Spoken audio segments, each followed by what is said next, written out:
Yo guys, it's JD here again, back for another video. Wagamama no Gokuri, the secret of selfishness, or self-interest. Ultra Ego. Vegeta's new form, it's finally happened. Vegeta has achieved his own version, his own rendition of Ultra Instinct, or Migati no Gokuri. Well, sort of. In the recent chapters of the Dragon Ball Super manga, Vegeta was pushed into a corner by the greatest warrior in the universe, Granolah, who had recently defeated and even bested Ultra Instinct Goku. But despite the overwhelming gap in power between Vegeta and Granolah, Vegeta, thanks to the fruits of his training with Beerus, was able to awaken something special and destructive within himself. Vegeta, borrowing from his Saiyan genetics, had achieved a new latent potential, a limit-breaking form similar to Goku's ascension to Ultra Instinct, or Migati no Gokuri from the Tournament of Power. But what does it mean? What kind of philosophy can best describe Vegeta's new form? What are its influences in real life, if possible? If you've ever watched Geekdom 101 or any other similar YouTubers, which I will link in the video below, you may have learned that Ultra Instinct is loosely based on real-life martial arts concepts from the Eastern tradition. Even Bruce Lee talked about the mindset similar to what would be then known as Ultra Instinct. In real life, martial artists seek to have mastery over their bodies, and some try to reach a flow state, as some athletes may be aware of. Ultra Instinct is primarily based on Mushin no Shin, which is a form of Buddhist Taoist enlightenment. It's based on emptying the mind. It fits Goku's character because his character archetype is borrowed from his spiritual successor, Son Wukong from Journey to the West. Ultra Instinct is about emptying the mind of unnecessary thoughts and reflective emotions. Mirrors, a character from the Mortal arc, which happens right after the Dragon Ball Super Broly movie, had revealed that additionally you must resist a jarring shock to your emotions, which coincidentally happens later in the arc. Goku successfully calms himself in the face of danger and aggressive rage that was stemming from the destruction of Mirrors later in the arc. He then activated the true form, the silver-haired form not seen since the Tournament of Power. Goku currently has mastered the transformation at will in the Granolah arc, but even now, thanks to Whis' new training, finds that it still can be further improved and perfected. Goku's journey is not over. Now, Vegeta's Ultra Ego, as it's called, is based on a similar path and philosophy, arguably.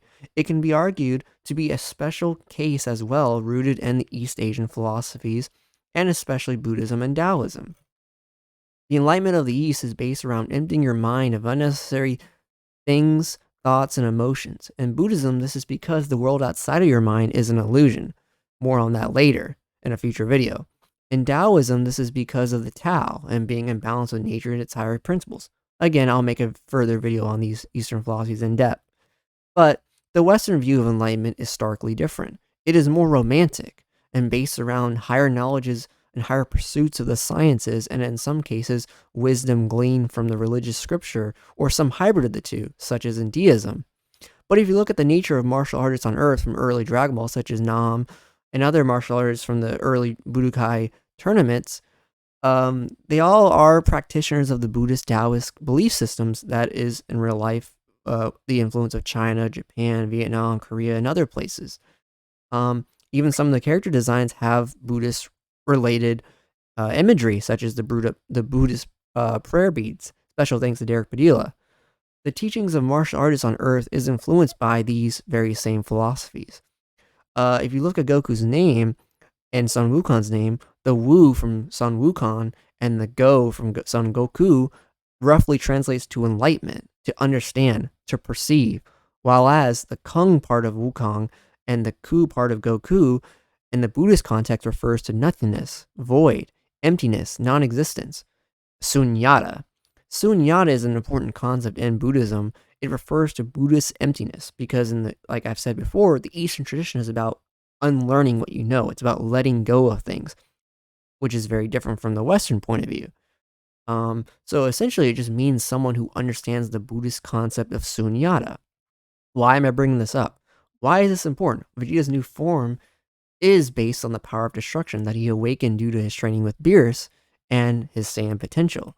To tap into the powers of the god of destruction, or Hakai, one had to have emptied their mind of any and all stray thoughts, such as Beerus suggested, and think on nothing alone but destruction. This initial path is still the same as Son Goku's Ultra Instinct.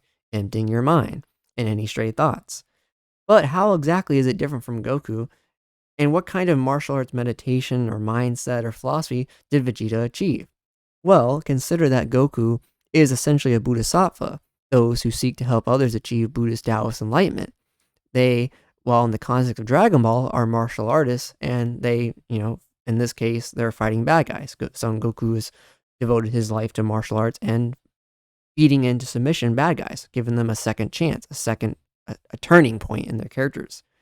While martial arts is based around philosophy and the pursuit of peace within yourself and the world at large. And this will be important later on in the video. There are others, such as Jordan Lee, a very good friend in the Dragon Ball community, who postulate that Vegeta will probably never reach the special kind of enlightenment that I'm trying to argue for, from the Eastern tradition, an Eastern saint, if you will. And I presume it's mainly because of Goku's deep character archetype from Sun Wukong, who, in that story, Journey to the West, achieved enlightenment, achieved Buddhahood at the end of his journey. While Vegeta's character archetype is more westernized. It's more based on the embodiment of something called a false saint, as Jordan has argued. A character specifically meant to represent Western ideas of justice, revenge, and anything that involves pushing your will into others, and in turn, the universe. And while I agree with this kind of analysis, I believe it is possible with Vegeta's new form that he may reach the Eastern portrayal of enlightenment as seen with Son Goku, even if it's not perfect. Let's first review Vegeta's growth throughout the series. Vegeta's character, upon first introduction, was a Saiyan antagonist, self-absorbed in his royal Saiyan pride, his Saiyan blood as an elite warrior who could never be challenged. He didn't require training, and he believed himself to be the strongest of his kind. He visited Earth after the defeat of Radix in search of the Dragon Balls, to grant himself ultimate power or immortality to overthrow Frieza and then rule the universe. He didn't have a growth mindset like Goku, where he believed you could improve or that you could change your fate, your social class, if you will. Nor did he believe in seeking help from others, as Goku and others viewed. Vegeta viewed it as a weakness. He was a monster early in Dragon Ball Z. He disposed of innocent Namekians, Frieza Force soldiers, Kui, Dodoria, Zarbon, the Ginyu Force. While on Namek, Goku spared everyone who fought him, and later on in the entire series would also spare even the greatest of foes. Goku, in the Namek saga, spared the evil Emperor of the Universe, Frieza, multiple times actually. After the events of Namek, and then the knowledge of Goku becoming the legendary Super Saiyan of legend, and then defeating Frieza, Vegeta changed his character.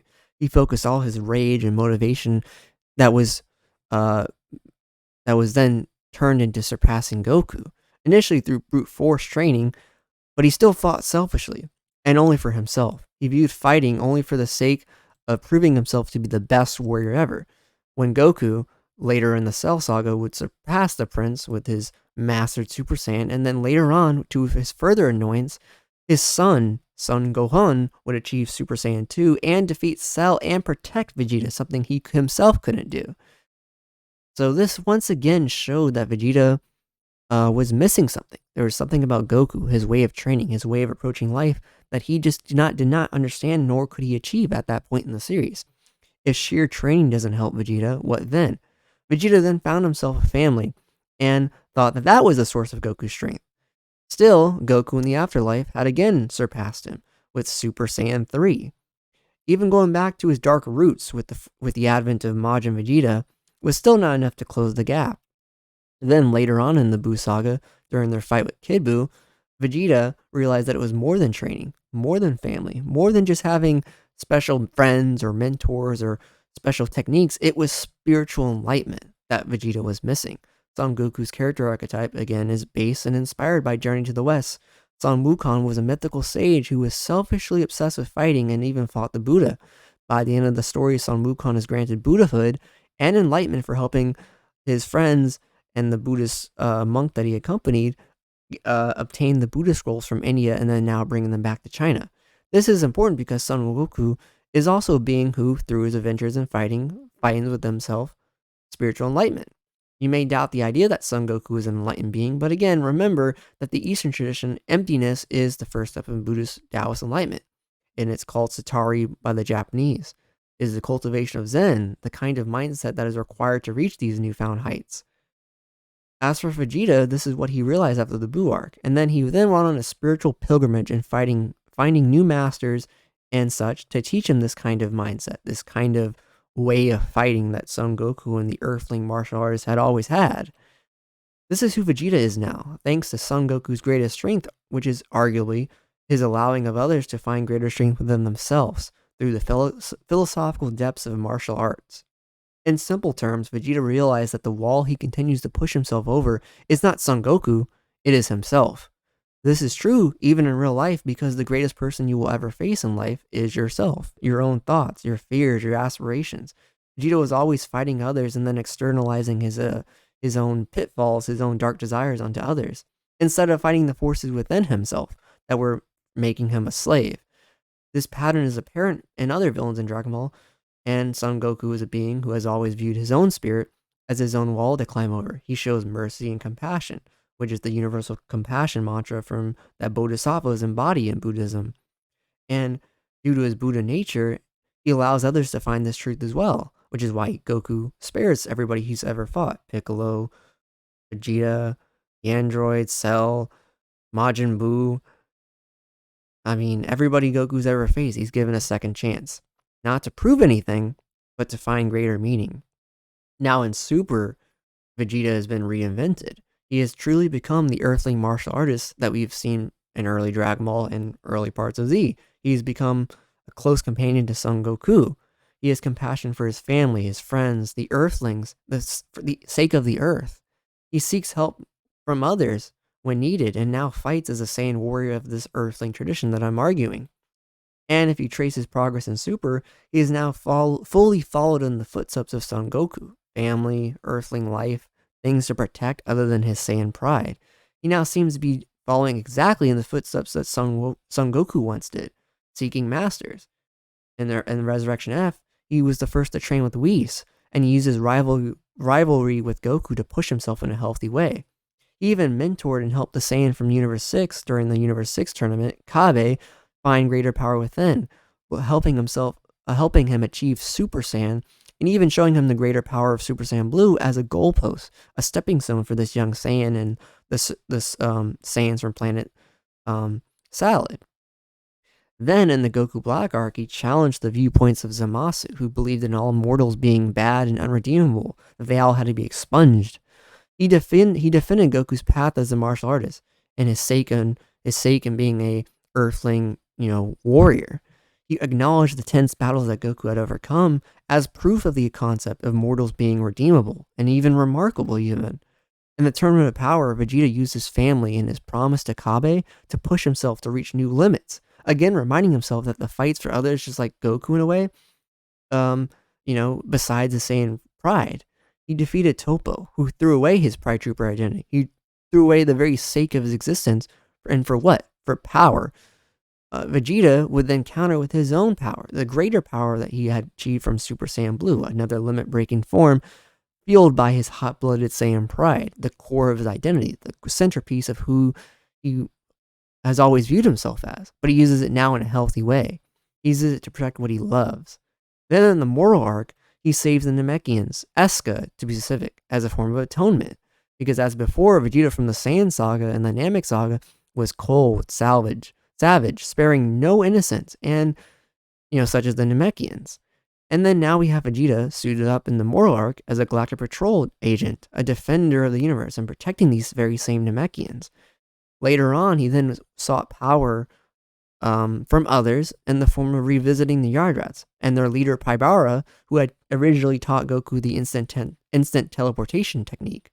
He learns that move as well as Force Spirit Fission, a power that kind of works perfectly with Goku's character, or Vegeta's character, because it stems from stealing, it stems from returning power that was stolen or obtained through fusion and absorption, not a fair fight, right? And this is something that Vegeta would have never done before. He would have never sought the help of others, but this is now happening in Dragon Ball Super as a result of Goku's influence. So in contrast, with the recent developments with Beerus and Vegeta, He wanted Vegeta, in the Granolah arc, to embrace his Saiyan biology, the love of destruction that the Saiyans had kind of always had. All Frieza did was steer them in that direction, festered it, if you will. This is something that the God of Destruction and the Saiyans have always had in common. And this makes sense because Vegeta had kind of strayed away from his Saiyan inclinations as early as the Buu saga, as early as the Goku speech, if you will. We have seen the earthling side of Vegeta, this domestication, have more and more influence on him than anything else. Again, based on Goku's character archetype, Sun Wukong, and the Buddha nature that character embodies. Vegeta was still lost on the path of strength, and finding a martial arts identity best suited him because he could not achieve Ultra Instinct like Goku. Beerus was referring to all the earthling baggage, the attachments, the unstray and unnecessary thoughts, his family, his friends, his resentful past on what he did with Planet Namek. Beerus now wants Vegeta to let all that go and to enter a state of Buddhist emptiness, again, the sunyata that I referred to earlier, just like Ultra Instinct, but instead of just being an empty mind moving on reflexes alone, he wants the ego, the mind, to channel nothing but destruction. And so now, with all that said, I argue that Vegeta may have achieved a form of enlightenment from this Buddhist Taoist tradition of the following: Budoshin, which is a state of equanimity or imperturbability. Essentially, it's an immovable mind or ego. It is the philosophical or mental dimension to Japanese martial arts, which contributes to the effectiveness of an advanced practitioner. Very descriptive of what Vegeta's new form is. It is one of the highest of the known human virtues in this philosophy. It's the final stage of a lifetime of righteousness and discipline. You could also argue it could be Mushe de Kugo, which is called, it's sometimes called Jigo Jisho, which is a self-enlightened and self-certified term in Japanese in the Zen Buddhist circles, which expresses a phenomenon known as awakening alone without a master. The spark of Vegeta's new character was observing Goku in his journey throughout all of Dragon Ball Z. Vegeta never had a master at that time, so you could argue this actually. But I believe that both of those serve as an arguable basis because both Ultra Instinct and Ultra Ego are rooted in Sunyata and having an empty mind, which is usually one of the first levels or states of enlightenment in the Eastern traditions. Vegeta has truly evolved into something special, and while he may never beat Son Goku, he has done the next best thing. He has conquered himself and his past. He's reinvented himself as a martial artist. The goal of martial arts is peace and pushing your limits. And thanks to Son Goku and all the life that he has lived, the life that he has strove for, and then all the friends and connections that Son Goku has had, not only on himself, but on Vegeta, as well as the grand battles that they have fought, Vegeta has finally found himself, and he's become a master and martial artist of the Earthling tradition. Vegeta is truly Vegeta now. And that ends the video. Thanks again, guys, for watching this, and I'll probably see you guys soon. I'm still working on a couple other videos as part of the schedule. But until then, next time. Bye, guys.